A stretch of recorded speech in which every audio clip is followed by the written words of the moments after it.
Well, of course, this is not good for economy, but force people to take public transportations when they can, limit the consumption of meat, and putting some kind of limitation to natality. This is brutal. Nobody will vote someone like this. Of course, nobody wants to talk about. You mean to stop so many births? So I'm a teacher in environmental sciences and stuff like this. So I welcome all my students to come here today. Okay. Yeah. And what do you guys think about what's going on? Well, this is just a regular meeting without really much engagement from the part of the governments, I guess. So there's not much intervention about what governments, about what big enterprises should do, which are the most likely actors of the change who can do something.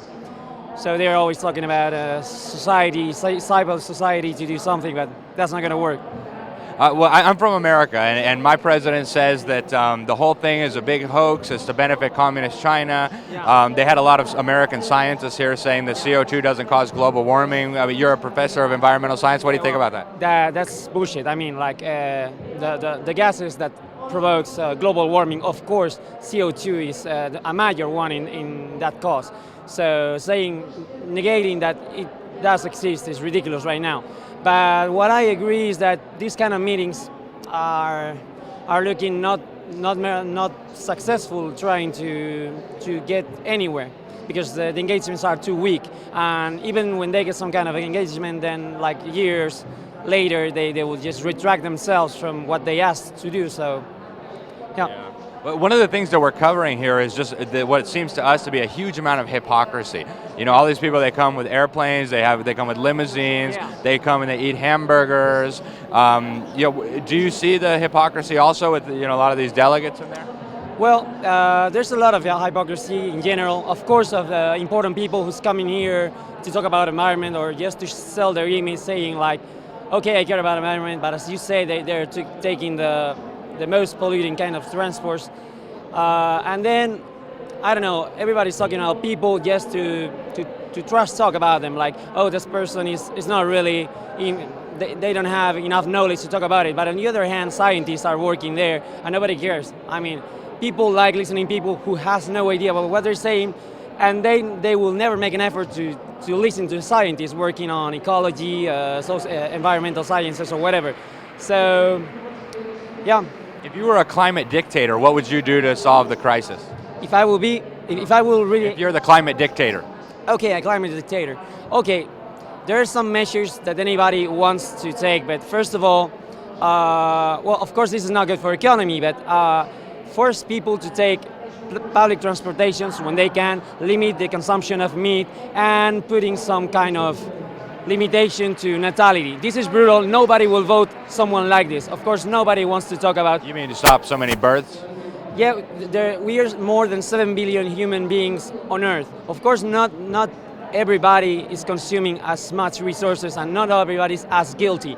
But what is sure is that we are going to a Malthusian catastrophe. In one moment or the other, the amount of humans is just not sustainable at all. Right now, we are not sustainable at all. So, what do you think is a good number of humans? well, it really depends on how much do we want to consume. I mean, if we want to consume a lot, of course, we need to be very little amount of humans. So there's a trade-off. There are two variables. You can optimize both at the same time. That's mathematically impossible. So.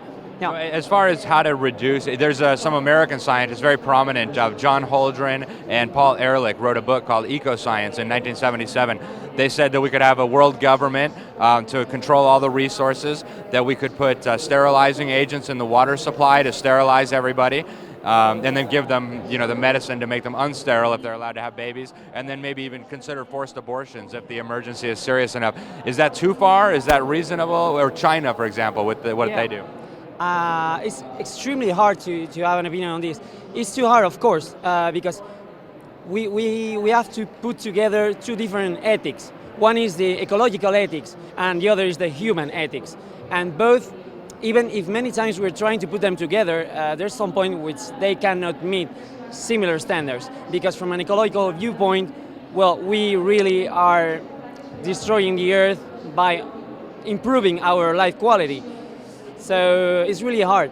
Of course, I would like people to take conscience about the problem and be responsible about the fact, okay, should I just limit my own consumption? Should I limit the number of kids I'm having for next generation? Obviously, this is very hard also because there's many people who can actually do this, but some others cannot. Not everybody is culturally engaged to take these kind of actions, and not everybody can actually take this choice. So this is a first world problem. I mean, this is a global problem. It goes for everyone. But people who's actually more prone to take this kind of things, yeah, it's mostly first world or, I don't know, technologically developed countries. But it's too easy. Like, you have everything. Once you have completed all your standards, then you can try to choose the ethical standard you want to choose. But if you're hungry, you're better and you don't care as much of this. But So some of the scientists, they had a conference, I don't know if you know, it was the Climate Reality Conference a few days ago down the street here. And a lot of scientists from around the world came, from Chile, from America, from Europe. And several of them said that this climate movement is actually kind of like a religion now. One of them, an American scientist who is advising President Trump, called it a cult. And they said, like, you know, religion used to be you're a sinner and you repent and you accept Jesus, and now it's like you're a sinner because of your carbon footprint and you must repent by buying carbon credits. Is there any parallel between that, or is that just, what do you think? well, I guess religions were made just to enhance the acceptation of moral standards about a society who is trying to live together. Now, ecology, can it be put as a moral standard? We have two choices. Either we do it rationally, but if it doesn't work, a religion, why not? I mean, for me, a religion just is a simpler way of message, just trying the system of guilt and good guy or whatever.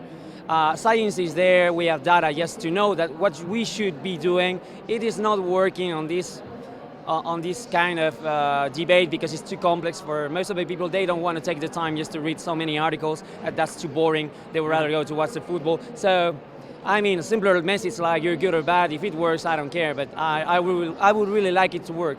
Yeah. Excellent. And any final words of wisdom for our viewers in America? Well, good luck with what's going on there. You're American, so you're one of the highest consumers. In Europe, we are pretty... We're sinners, right? Yeah. So do we. So we have a lot of work to do. So, yeah, good luck with that. Thank you very much, Professor. Thank you.